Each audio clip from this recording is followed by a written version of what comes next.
बेंगलुरु का अहम तरीन इदारा जुमा मस्जिद ट्रस्ट बोर्ड में बदनुवानी की खबरें तेज। बोर्ड के सेक्रेटरी उस्मान शरीफ ने बोर्ड के ट्रस्टी एसएस अफसर पर एफआईआर दर्ज कराया था।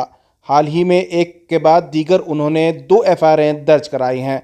एसएस अफसर ने जमानत के लिए निचली अदालत में अर्जी दायर की थी, जिसे अदालत ने खारिज कर दिया है। जुमा मस्जिद ट्रस्ट बोर्ड के ट्रस्टी एसएस अफसर पर ख़बरस्तान में खुर्द-बुर्द करने और जुमा मस्जिद ट्रस्ट बोर्ड के रकम को गैर कानूनी तौर पर अपने कंपनी में ट्रांसफ़र कराने का इल्ज़ाम है। साथ ही एसएस अफसर कादरी ने जवाबी कार्रवाई करते हुए उस्मान शरीफ पर भी एफआईआर दर्ज कराई, लेकिन उस पर उस्मान शरीफ ने स्टे हासिल कर लिया है। जुमा मस्जिद ट्रस्ट बोर्ड के सेक्रेटरी उस्मान शरीफ ने मस्जिद कादरिया के दफ्तर में एक प्रेस कॉन्फ्रेंस मुनक्कद की, जिसमें उन्होंने कहा कि अफसर कादरी पर बदउनवानी करने के इल्ज़ाम में 2 एफआईआर दर्ज हैं और इनकी बेल एप्लीकेशन भी रिजेक्ट हो चुकी है। जुमा मस्जिद ट्रस्ट बोर्ड के ट्रस्टी अफसर कादरी ने हाल ही में एक प्रेस कॉन्फ्रेंस कर उस्मान शरीफ पर बदउनवानी का इल्ज़ाम लगाया था। जुमा मस्जिद ट्रस्ट बोर्ड के सेक्रेटरी उस्मान शरीफ प्रेस कॉन्फ्रेंस के दौरान मीडिया से बात करते हुए बहुत सारे तफसीलात पेश किए हैं। अस्सलामुअलैकुम वरहमतुल्लाहि वबरकातुहू। मेरा नाम उस्मान शरीफ है। I am the secretary for जुमा Masjid trust board from January 2021 onwards. आज हमारे पास ये प्रेस मीट हुई। पहले तो मैं प्रेस मीट करना ही नहीं चाहता था, क्योंकि प्रेस मीट करे तो ये इदारे का नाम इन्वॉल्व होगा और कई लोग अलग अलग तरीके से कीचड़ उछालने की कोशिश करेंगे, क्योंकि हमारे जो ट्रस्ट में है हमारे एक ट्रस्टी एसएस अफसर इसमें घोटाला करके अपने कंपनी अकाउंट को पैसा ट्रांसफ़र करके हैं और कैश भी अपने पॉकेट करके हैं। जो ज़बरदस्ती हमारा जो कलेक्ट होता था कैश वहाँ पे बरियल ग्राउंड के ऑफिस में, वो भी कैश ही हैज़ पॉकेटेड। तो ये प्रेस कॉन्फ्रेंस हम लोग नहीं करना चाहते थे, क्योंकि we already taken legal action against it. We already filed FIRs और इस एफआईआर्स की बदौलत उनकी बेल भी सेशंस कोर्ट में रिजेक्ट होके है। तो एक कदम आगे जाके इनकी साजिश हुई थी कीचड़ उछालने के लिए जुमा मस्जिद ट्रस्ट बोर्ड पे। ये लाके कोई प्रेस क्लब में बैठ के बड़ी कॉन्फ्रेंस करके कुछ बेकार के बात करके एकदम बेसलेस एलिगेशंस करके हैं, जिसके पास इनके पास कोई दस्तावेज़ नहीं है। पूरा एकदम जो भी रखे हैं, जो कोई बोलते हैं 200 पेज का झूठ है या उसके सिवा दूसरा कुछ नहीं है, क्योंकि every single payment which has to be paid is paid unanimously by the approval of the board. कोई सिंगल ट्रस्टी ऐसा अपना पेमेंट नहीं कर सकता। तो जो एफआईआर नंबर 1 है, एफआईआर नंबर 1 में हम लोग जेसी नगर पुलिस स्टेशन में एफआईआर करके हैं इनके ऊपर कि जो ख़बरस्तान में जो कोविड के दौरान जो एक्स्ट्रा कैश कलेक्ट होता था, जो पूरा जेसीबी को और खुदाई वालों को देने के बावजूद जो पैसा बचता था, ये एक्स्ट्रा पैसा जो बोर्ड को देना चाहिए था, ये बोर्ड का पैसा अपने पॉकेट में लेकर गए हैं आके। टोटल इसका तकरीबन मैनुअली काउंट किए तो 1700 बॉडीज़ हैं इसमें, लेकिन as per the record 896 bodies हैं। तो तकरीबन 13,85,000 का ये पैसा पॉकेट करके घोटाला करके हैं ख़बरस्तान में। तो इसके बाद हम लोग इनको डिस्कशन के लिए बुलाए, तो एकदम बेकार के स्टबन ईगोइस्टिक बातें किए। तो हम लोग जो हमारे पास डॉक्यूमेंट्स थे, ये लेकर हम लोग हमारे जो जुमा मस्जिद ट्रस्ट बोर्ड के पैनल एडवोकेट हैं उनके पास पहुँचे।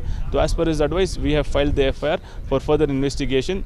और इसी बेसिस पे ही is not producing himself before the investigating authorities and his bail has been rejected by the sessions court. और जो दूसरी एफआईआर है, we have filed in Commercial Street Police Station against him for siphoning the funds of Jumaa Masjid Trust Board by producing a fraudulent invoice.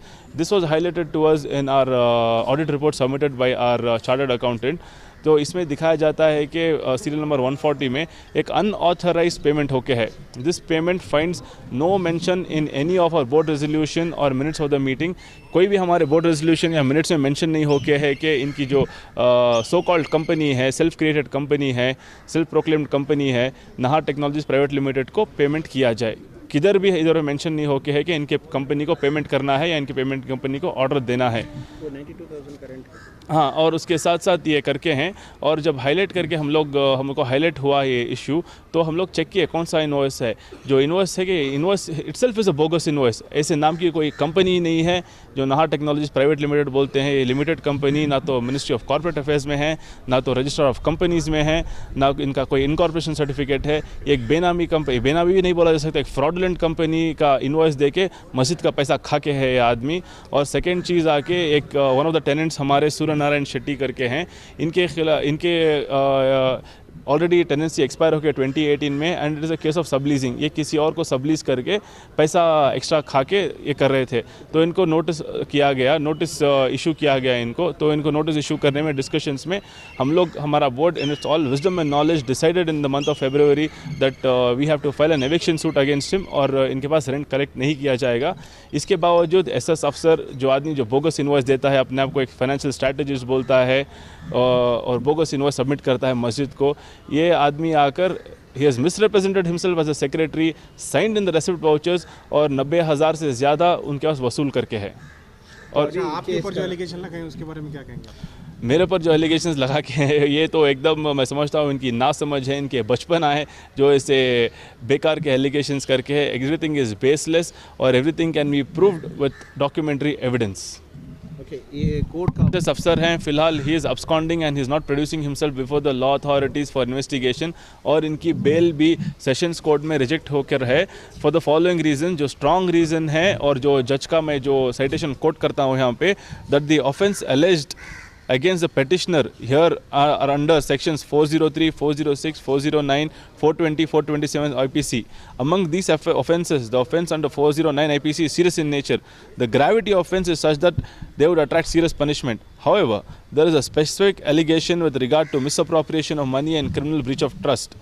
The nature of those offences are such that a detailed inquiry is very much necessary in this regard, for which the custodial interrogation of the petitioner is very much required. More so, the alleged act of the petitioner herein is in hostile interest of the community.